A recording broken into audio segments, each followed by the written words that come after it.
بسم اللہ الرحمن الرحیم۔ عزیز طلباء السلام علیکم ورحمۃ اللہ وبرکاتہ۔ عزیز طلباء، آج ہمارا سبق نمبر 15 ہے، جماعت اشتم اردو کا سبق کاہلی ہے۔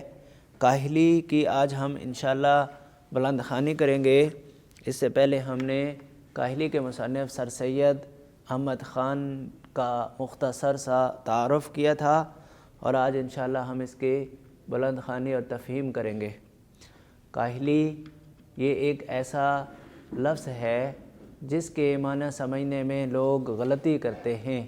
لوگ یہ سمجھتے ہیں کہ ہاتھ پاؤں سے محنت نہ کرنا، کام کاج محنت مزدوری میں چستی نہ کرنا، اٹھنے بیٹھنے چلنے پھرنے میں سستی کرنا کاہلی ہے، مگر یہ خیال نہیں کرتے کہ دلی قوا کو بیکار چھوڑ دینا سب سے بڑی کاہلی ہے۔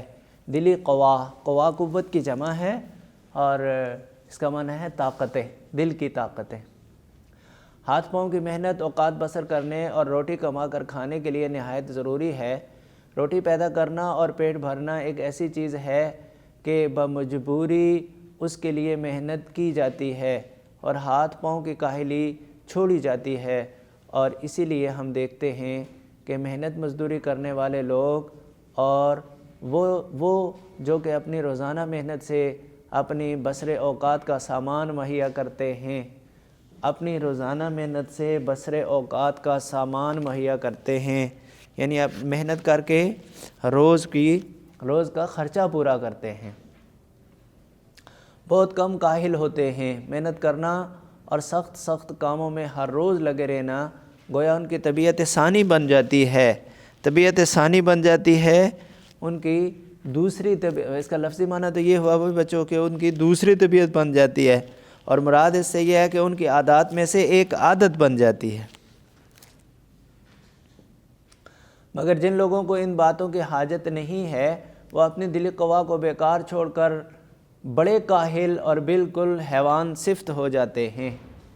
یہ سچ ہے کہ لوگ پڑھتے ہیں اور پڑھنے میں ترقی بھی کرتے ہیں، اور ہزار پڑھے لکھوں میں سے شاید ایک کو ایسا موقع ملتا ہوگا کہ اپنی تعلیم کو اور اپنی عقل کو ضرورتاً کام میں لاوے، یعنی تعلیم اور عقل کو ضرورت پڑے تو کام میں لاتے ہیں، ورنہ لانے کا موقع ہی نہیں ملتا۔ لیکن اگر انسان ان عارضی ضرورتوں کا منتظر ہے اور اپنے دل قوا کو بیکار ڈال دے تو وہ نہایت سخت کاہل اور واشی ہو جاتا ہے۔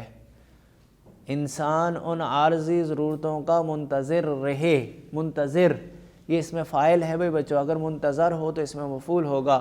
انتظار کرنے والا، منتظر جس کا انتظار کیا جا رہا ہے وہ منتظر۔ دلی قوا کو بیکار ڈال دے تو وہ نہایت سخت کاہل اور واشی ہو جاتا ہے۔ انسان بھی مثل اور حیوانوں کے ایک حیوان ہے، یعنی جنس میں یہ حیوان ہے، اور نوع میں آ کر پھر اس میں مختلف ہوتا ہے یہ دوسروں سے۔ اور جب کہ اس کے دلی قوا کی تحریک سست ہو جاتی ہے اور کام میں نہیں لائی جاتی تو اپنی حیوانی خصلت میں پڑ جاتا ہے اور جسمانی باتوں میں مشغول ہو جاتا ہے، اور انسانی صفت کو کھو کر پورا حیوان بن جاتا ہے۔ پس ہر ایک انسان پر لازم ہے کہ اپنے اندرونی قوا کو زندہ رکھنے کی کوشش میں رہے اور ان کو بیکار نہ چھوڑے۔ ایک ایسے شخص کی حالت کو خیال کرو جس کی آمدنی اس کے اخراجات کو مناسب ہو اور اس کے حاصل کرنے میں اس کو چندہ محنت و مشقت نہ کرنی پڑے، چندہ بالکل کچھ بھی، جیسا کہ ہمارے ہندوستان میں ملکی اور لاخراج اداروں کا حال تھا۔ ملکی ادارے اپنے لوگوں کے بنائے ہوئے ادارے جو ٹیکس دے کر بنتے ہیں، اور لاخراج جن کو اس شرط پر بنوایا گیا کہ وہ ٹیکس نہیں دیں گے، وہ اپنے دلی قوا کو بھی بیکار ڈال دے،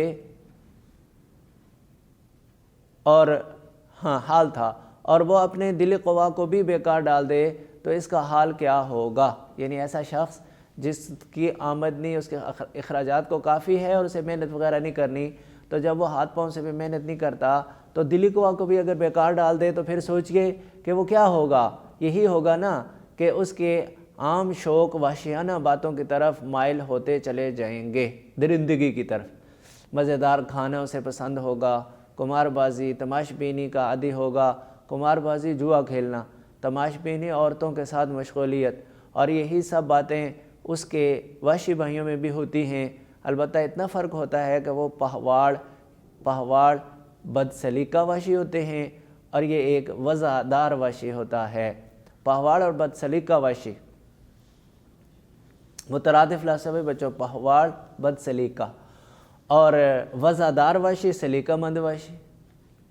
ہم قبول کرتے ہیں کہ ہندوستان میں ہندوستانیوں کے لیے ایسے کام بہت کم ہیں جن میں ان کو قوائے دلی اور قوت عقلی کو کام میں لانے کا موقع ملے، اور برخلاف اس کے اور ولایتوں میں باہر کے ملکوں میں، خصوصاً انگلستان میں، وہاں کے لوگوں کے لیے ایسے موقع بہت ہیں، اور اس میں بھی کچھ شک نہیں کہ اگر انگریزوں کو بھی کوشش اور محنت کی ضرورت اور اس کا شوق نہ رہے جیسا کہ اب ہے، تو وہ بھی بہت جلد وحشت پنے کی حالت کو پہنچ جائیں گے۔ مگر ہم اپنے ہم وطنوں سے یہ کہتے ہیں کہ ہمارے ملک میں جو ہم کو اپنے قوائے دلی اور قوت عقلی کو کام میں لانے کا موقع نہیں رہا ہے، اس کا بھی سبب یہی ہے کہ ہم نے کاہلی اختیار کی ہے، یعنی اپنے دلی قوا کو بیکار چھوڑ دیا ہے۔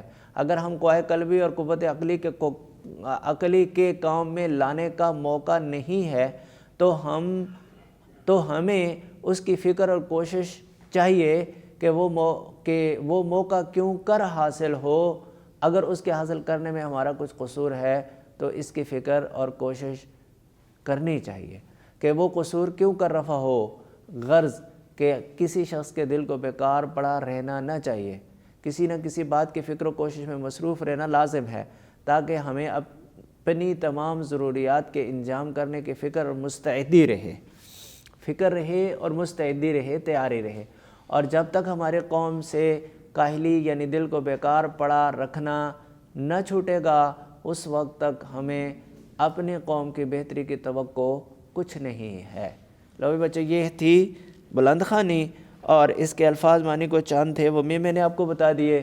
آپ نے سبق کو کافی دفعہ پڑھنا ہے تاکہ اس کا خلاصہ آپ کے ذہن میں آئے، اور یہ ایک مضمون نما سبق ہے، اور میں نے آپ سے یہ پہلے بھی عرض کیا ہے کہ جو اسباق مضمون نما ہوتے ہیں ان کا خلاصہ یاد کرنے کا طریقہ یہ ہوتا ہے کہ ان کے پہرے گن لو اور ہر پہرے کی 1 2 یا 3 بڑی باتیں ذہن میں رکھ لیں تو وہ آپ کا خلاصہ بن جائے گا۔ اور یہ سبق بھی کچھ ایسا ہی ہے، اور یہ اسی وقت ہوگا جب آپ اس کو 1 2 3 سے زیادہ دفعہ پڑھیں گے، اور کل آپ نے اس کا خلاصہ سنانا ہے انشاءاللہ، اور پھر اس کے بعد پھر ہم انشاءاللہ اس کے خلاصے کا تذکرہ یہاں بھی کریں گے، تاکہ آپ کو اس بات کا پتہ چلے کہ جو خلاصہ آپ نے تیار کیا وہ کیا اس کے مطابق ہے یا نہیں، اور کیا ہم نے کمی کرنی ہے یا پیشی۔ اللہ آپ کا حامی و ناصر ہو۔ والسلام علیکم ورحمۃ اللہ وبرکاتہ۔